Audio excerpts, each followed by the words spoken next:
Cette émission est une production de la télévision régionale des Moulins.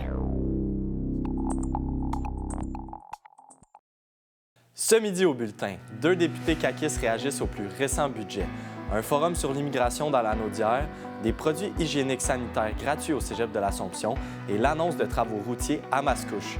Je suis Charles Lantier et bienvenue à votre bulletin d'actualité régionale.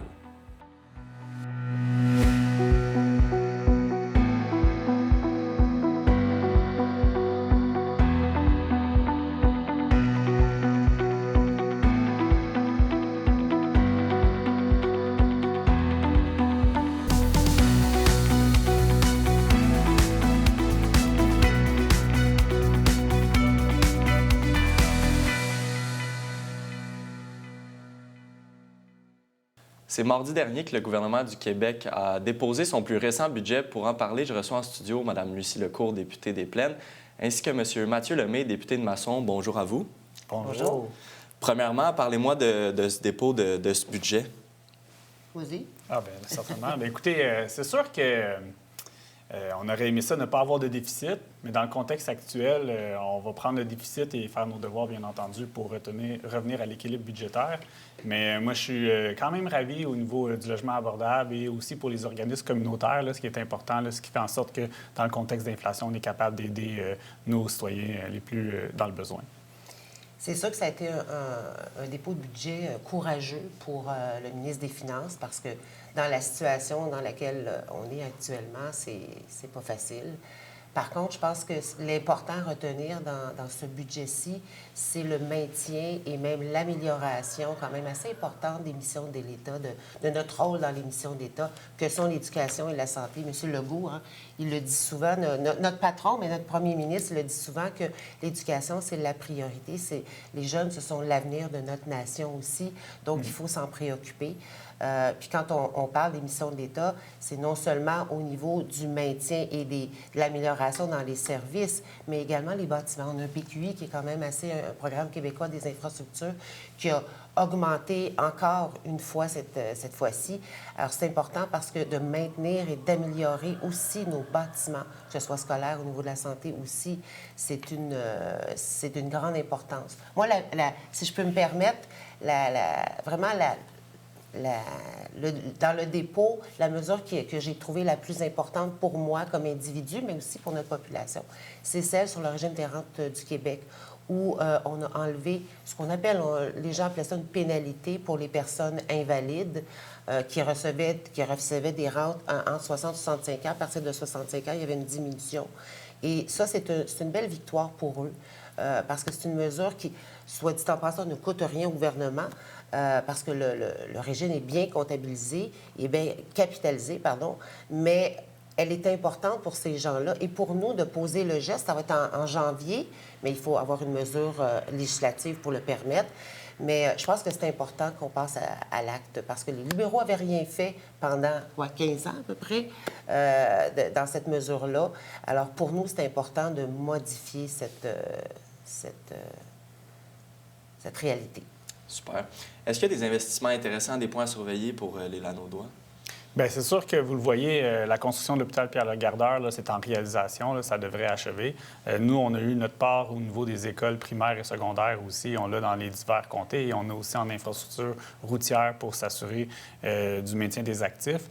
Je vous dirais que c'est les investissements majeurs qu'on retrouve dans le PQI pour la Naudière. T'avais-tu quelque chose à rajouter là-dessus? Oui, Lucie? en fait, il y a des mesures aussi importantes. On a rencontré, Mathieu et moi, puis tous nos collègues de la Naudière, on a rencontré les agriculteurs. On a beaucoup de terres agricoles.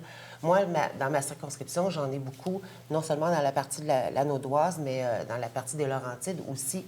Et il y a quand même des mesures intéressantes pour eux. On travaille avec eux. On a un ministre qui est actif, qui est à l'écoute, parce qu'on sait que 2023, ça a été difficile pour les agriculteurs, puis on veut les aider, surtout la relève. Hein. On a plusieurs jeunes agriculteurs, pas nécessairement en âge, mais en expérience aussi, qui ont des bonnes idées. Donc, l'idée, c'est de les appuyer.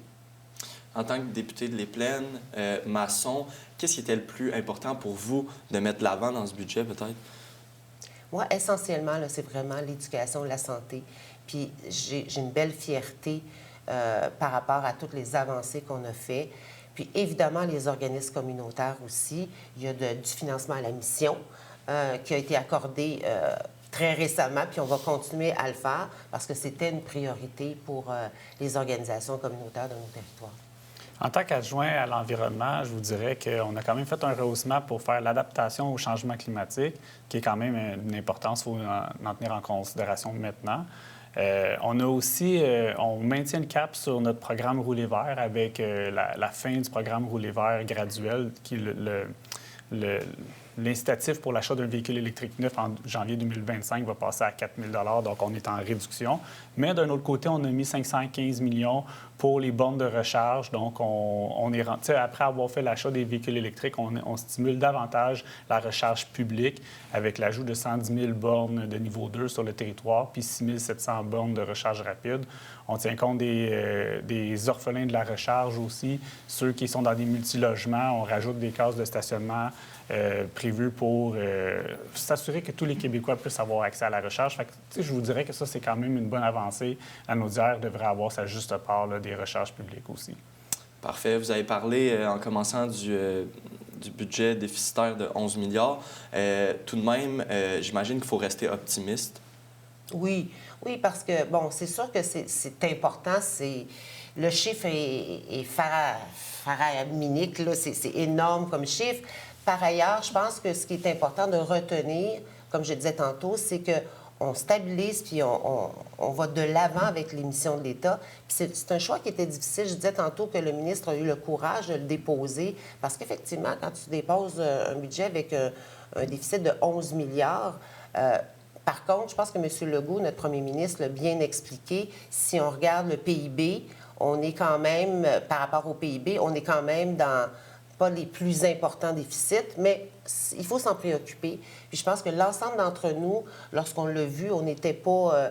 quand le dépôt du budget se fait, nous, on n'est pas au courant, évidemment, parce que ce serait un outrage au Parlement. Mais bon, on le savait très bien qu'avec les négociations, on s'en allait dans quelque chose qui allait être plus difficile. Mais c'était important qu'on le fasse, qu'on rémunère bien les employés que sont les employés de l'État. C'est fait, on a des avancées, puis nos missions sont protégées.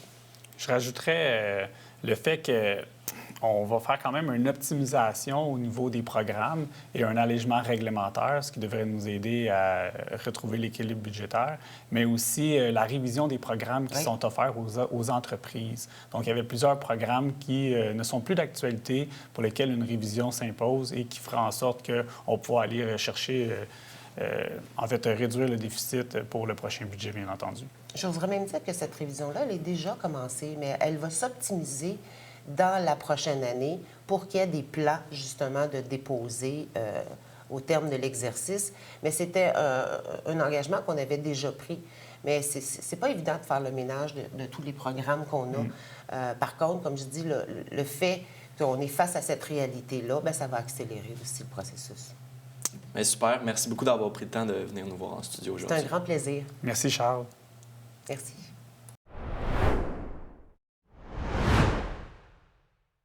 Du nouveau à TVRM. Regardez toute la programmation en continu sur tvrm.ca/en direct. Que vous soyez fan de musique, de culture ou d'actualité, ne ratez pas cette chance de suivre les événements et les personnalités de votre région. Les productions vidéo Don Quichotte. Une vidéo pour votre entreprise.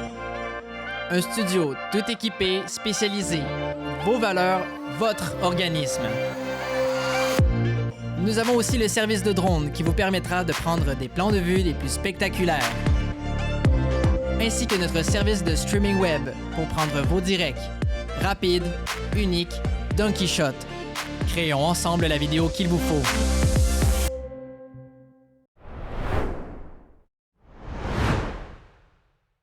Un forum sur l'immigration se déroulait le 14 mars dernier au Château Joliette. Le tout était organisé par la Naudière économique. J'ai réalisé des entrevues avec plusieurs personnes présentes à l'événement. On les écoute. Oui, alors aujourd'hui, c'est la deuxième édition du Forum régional de l'immigration de la Naudière. C'est une journée qui est décidée aux différents acteurs de notre communauté, que ce soit des entreprises, des élus municipaux, des organismes communautaires, mais également des monsieur, madame, tout le monde. Ça parle de l'immigration. Fait que c'est un échange sur les bonnes pratiques pour favoriser une bonne intégration des nouveaux arrivants dans un but de contexte économique, en fait. Il faut savoir que la Naudière économique est, pour le MIFI, responsable de la régionalisation de l'immigration. Fait qu'on a, à ce titre-là, beaucoup un rôle de concertation entre toutes les parties prenantes, ce qu'on fait aujourd'hui. Puis on a aussi un rôle pour accompagner les entreprises dans tout ce qui est la sensibilisation et comment s'assurer d'une bonne intégration des personnes issues de l'immigration, en fait. Moi, je trouve que ce forum, et c'est ce qu'il est, se veut une belle plateforme pour échanger sur tout ce qui touche les enjeux liés à l'immigration.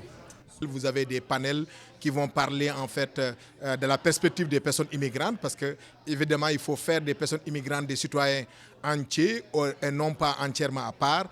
Aussi des employeurs également, leur montrer aussi qu'il y a des outils qui existent et que les personnes immigrantes ne sont pas seulement que des travailleurs, ce sont des personnes aussi qui veulent s'établir dans notre territoire, mais vivre aussi après les 17 heures. C'est la raison pour laquelle aussi on fait un panel avec les organismes communautaires qui s'occupent également de tout ce qui est cadre de vie, milieu de vie, parce qu'il y a un après 17 heures. C'est la première édition que je participe, mais par contre, ce ne sera pas la dernière, parce que je pense qu'il y a beaucoup de pertinence là, à ce genre d'événement. Puis aussi, étant donné que je suis un immigrant moi-même, j'ai beaucoup de partages que je pourrais faire par rapport à comment que moi j'ai fait pour m'intégrer au niveau de la Naudière. Puis il y avait aussi la formule de panel qui fait en sorte que là, c'est une conversation plus qu'une présentation qui est faite, puis d'amener les gens à poser des questions. Mais là, ça vient intégrer aussi justement le public là, qui sont là pour apprendre, oui, mais qui sont là pour participer aussi. Là. Honnêtement, ce panel, c'était vraiment très intéressant. J'ai vraiment appris beaucoup plus, que ce soit sur l'immigration, que ce soit sur les organismes qui existent pour aider les immigrants. Parce que je suis arrivée en 2013, puis je connaissais que la francisation. Mais là, aujourd'hui, j'ai appris qu'il existe vraiment beaucoup plus, surtout en région, justement pour les immigrants qui s'installent en région. Je pense que ce forum, c'est vraiment pertinent, surtout les entreprises, puisqu'il invite, par exemple, des immigrants à partager leur expérience, leur parcours et tout. Ils vont savoir comment comprendre l'émotion des immigrants, puis de comprendre, parce qu'il y a toujours un problème de communication. Donc, c'est difficile de les saisir, puis de s'adapter à eux, puis les aider à s'intégrer. Puis je pense que ce genre de forum permettra aux entreprises ou autres personnes participantes pour comprendre les immigrants et offrir les ressources qu'ils auront besoin.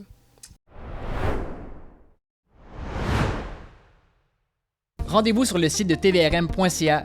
Consultez votre programmation, vos émissions et l'actualité dans la Naudière. Si vous désirez revoir ou si vous avez manqué un épisode, n'ayez crainte, toutes vos émissions se retrouvent sur votre site Internet.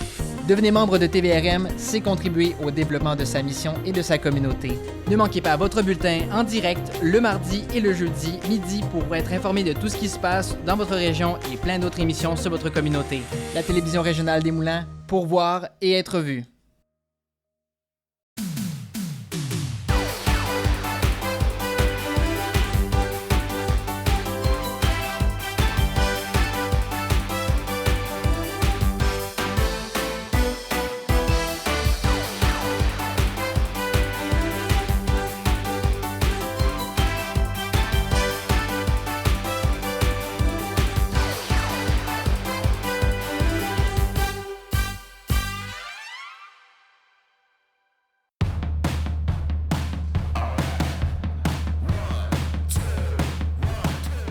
Vous êtes fan d'événements culturels et de tout ce qui se fait localement, l'émission Les Arts la Naudière est l'émission que vous devez regarder à chaque semaine parce que non seulement on vous présente des artistes locaux, mais également toutes les activités culturelles qu'on peut faire en solo, en duo, en famille et entre amis.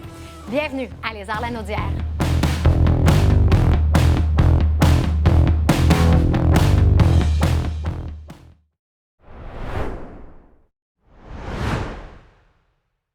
La Chambre de commerce et d'industrie Les Moulins, avec à sa tête Pierre Berthiaume, s'est jointe à la conférence de presse organisée par la Fédération des chambres de commerce du Québec le 18 mars dernier. La Fédération réclame un chantier national dont le but serait de raccourcir les délais de construction pour faire face à la crise du logement.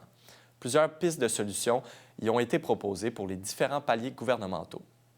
La Fédération des télévisions communautaires autonomes du Québec, dont fait partie la télévision régionale des Moulins, renforcera la collaboration et le maillage entre ses membres grâce à des rencontres régionales. Cette initiative stratégique vise à affronter les défis financiers et les profondes transformations de l'industrie télévisuelle.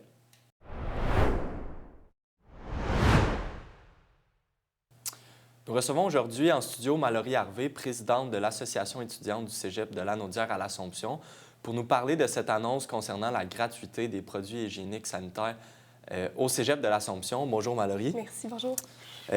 Parlez-moi de cette initiative qui a débuté en 2021, je crois. Oui, exact. En fait, on a travaillé, ça fait 1 an et demi peut-être qu'on travaille là-dessus, puis ça aboutit en janvier dernier. Maintenant, les produits menstruels sont offerts gratuitement par l'Association étudiante dans toutes les toilettes des femmes et mixtes du Cégep. Donc oui, en fait, le projet a été commencé en 2021.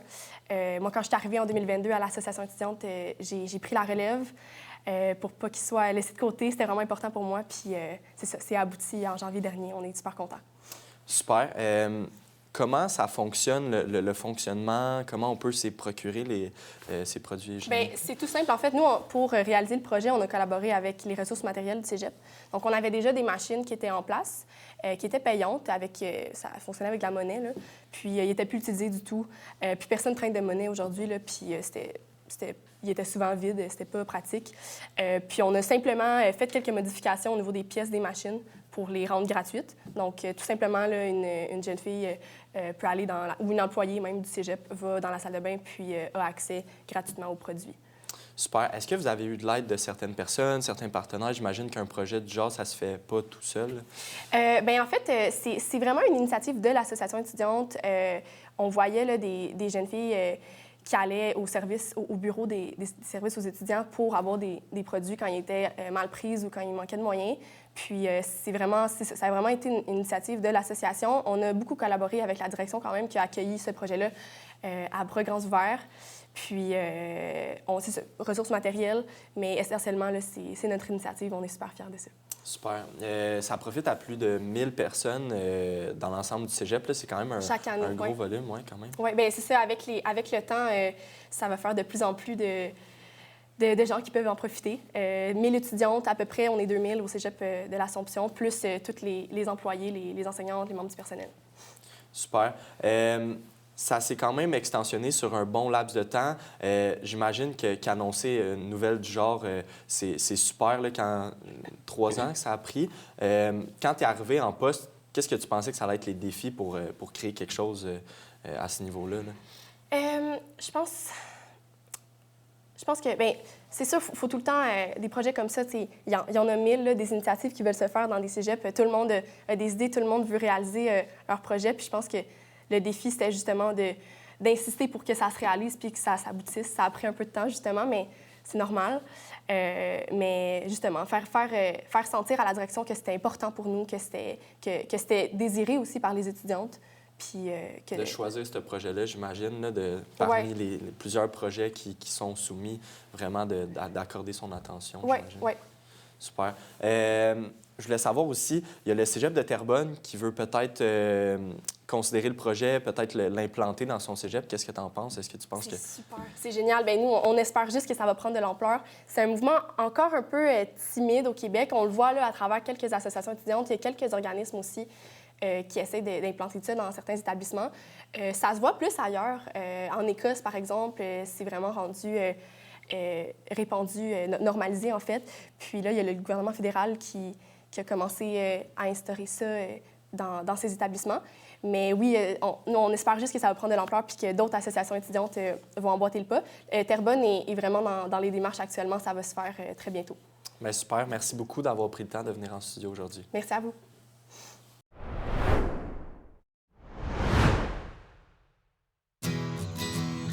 Je m'appelle Kéliane. J'aime beaucoup nager. Moi, je suis capable de nager toute seule avec mes prothèses. J'aime faire des chandelles dans la piscine. C'est comme si tu marchais sur les mains. Les amputés de guerre m'ont donné ma jambe et mon bras de natation. J'adore mes prothèses pour aller à l'eau. Les productions vidéo Don Quichotte. Une vidéo pour votre entreprise. Un studio tout équipé, spécialisé. Vos valeurs, votre organisme. Nous avons aussi le service de drone qui vous permettra de prendre des plans de vue les plus spectaculaires. Ainsi que notre service de streaming web pour prendre vos directs. Rapide, unique, Don Quichotte. Créons ensemble la vidéo qu'il vous faut.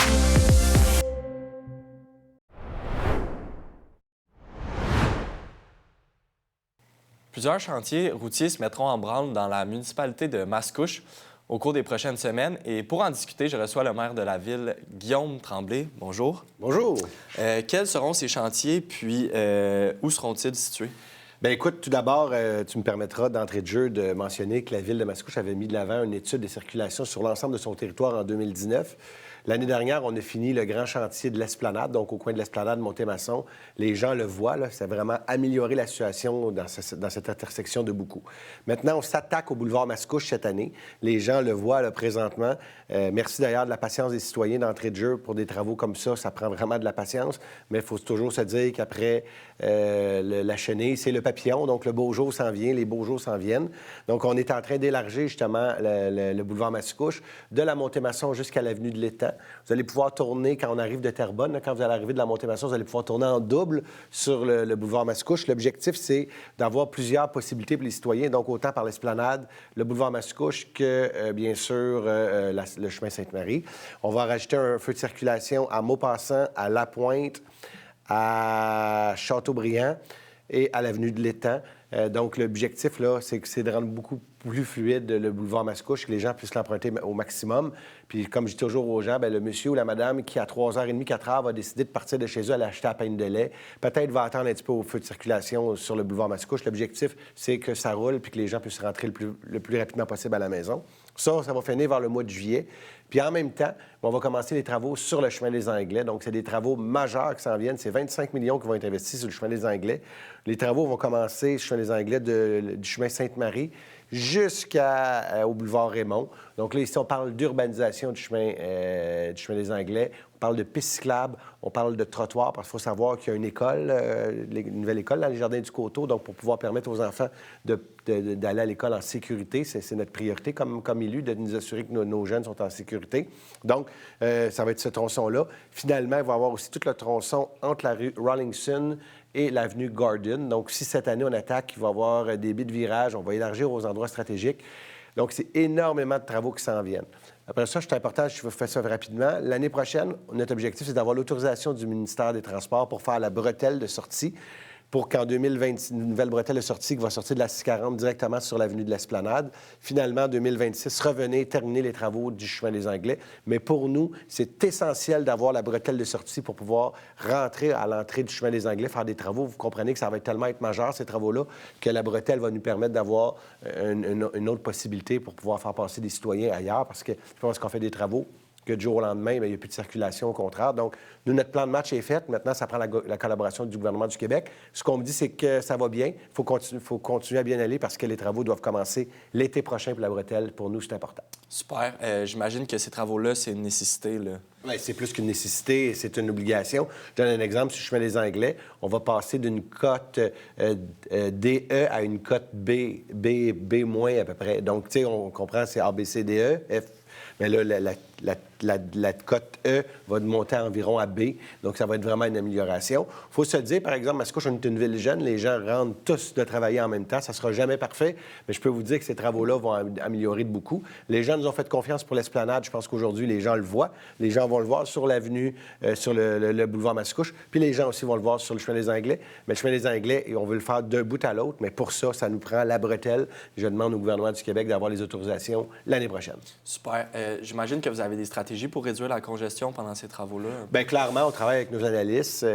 C'est sûr, cependant, quand il y a des travaux, c'est pas évident. Là, on le sait. Je suis d'abord et avant tout un citoyen. Quand je vais porter mes enfants à la garderie, je le vois le matin aussi. C'est malheureux, mais merci de la patience des gens. Autre chose aussi qu'on a fait, favoriser, oui, la mobilité, la circulation, mais la mobilité aussi. On est la première ville au Québec qu'on s'est doté tous nos feux de circulation. Maintenant, on a des panneaux d'interdiction de tourner à droite lorsqu'un piéton pèse. Ça veut dire qu'on est la première ville. Vous pouvez tourner partout partout à droite, sauf quand un piéton pèse sur le bouton pour le condamner. Mais ça, je peux vous dire que ça améliore de beaucoup la mobilité. Les personnes un peu plus à mobilité réduite, les aînés, nous le disent, merci beaucoup d'avoir pensé à notre sécurité. Ça gèle quand on traverse, mais aussi la circulation. Par exemple, il y avait des intersections, quand une brigadière, on interdisait à la journée complète, mais quand il n'y avait pas de brigadière, on pouvait le permettre. Fait que là, ça permet justement. Puis finalement, je pense aussi que tu voulais que je te parle du 30 km. Super, bien, je m'en allais là. Je voulais savoir, dans les dernières semaines, vous avez plusieurs annonces d'une réduction considérable de la limite de vitesse dans plusieurs secteurs de votre territoire. J'aimerais ça que vous m'en parliez un petit peu plus. Bien, oui, puis merci de me permettre tout d'abord d'en parler avec les citoyens.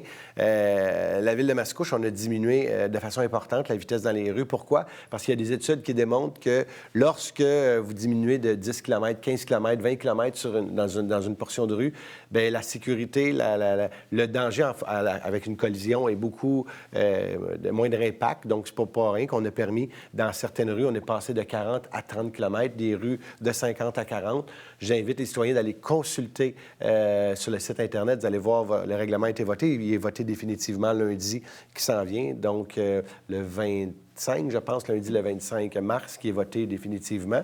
Puis on va le mettre en action très rapidement. Donc, toutes les routes d'ici le mois d'octobre prochain, mais toutes les rues de Mascouche vont être diminuées. Il y a d'autres villes qui le font étape par étape, 1 ou 2 quartiers en même temps. Nous autres, le mandat qu'on a donné à nos travaux publics, à l'ensemble de nos services, c'est de dire on veut l'avoir rapidement. Vous me permettrez d'ailleurs de remercier, j'ai dit, les travaux publics, le service du greffe, le service de police, les analystes en circulation, les gens de génie, parce que oui, pour les travaux, mais aussi pour tout ce qui s'appelle l'amélioration de la sécurité des piétons. Il y a vraiment un travail de longue haleine qui est fait de la part de ces gens-là, des fourmis qui travaillent par en arrière, mais le terrain, les gens vont être vraiment contents, je pense. Super. Donc, beaucoup de nouveaux projets pour le printemps. Ouais, pour le printemps, pour la ville de Mascouche. Donc, super. Bien, merci beaucoup d'avoir été avec nous aujourd'hui. Merci, votre travail à vous. Merci.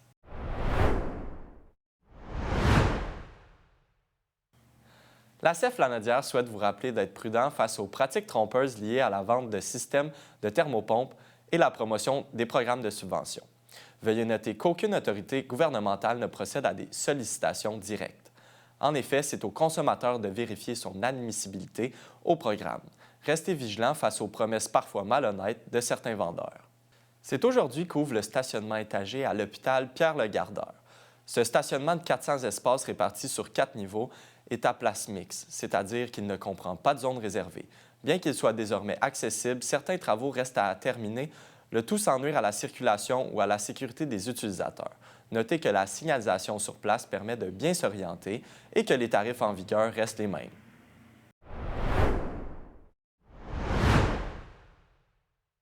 C'est ce qui conclut votre bulletin d'actualité régionale du 21 mars. Merci d'avoir été des nôtres et on se retrouve jeudi prochain.